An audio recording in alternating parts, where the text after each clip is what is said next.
नमस्कार, मी शेतकरी मित्र Ramesh Ladekar, development manager advance pesticide आपल्या सर्वांचं स्वागत करतो। आणि आज आपण आलो आहोत कपाशीच्या प्लॉटमध्ये सध्याच्या परिस्थितीमध्ये असलेला रोग व त्या कपाशीच्या प्लॉटमध्ये सध्याची परिस्थिती काय आहे हे पाहण्यासाठी आणि त्यावरती नियोजन करण्यासाठी।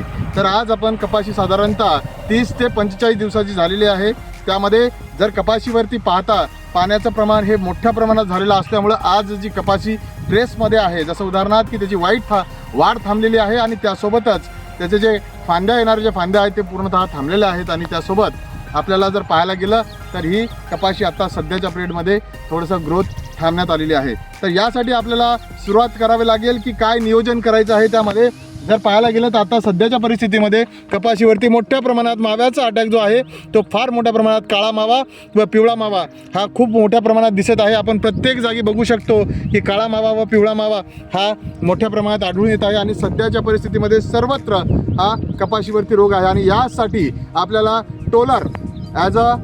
टोलर जे आहे हे प्रतिपंप 30 मिली प्रति पंपाच्या हिशोबाने जर याच्यावरती फवारणी केली तर अतिशय चांगल्या प्रकारे याचा माव्याचं नियंत्रण आपण करू शकतो।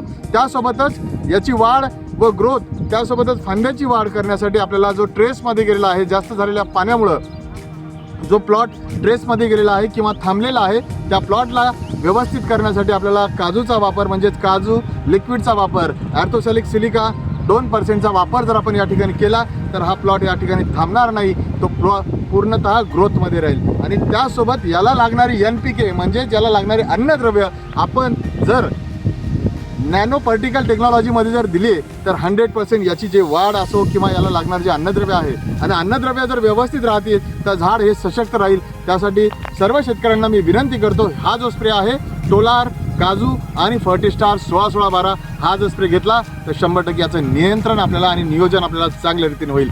धन्यवाद।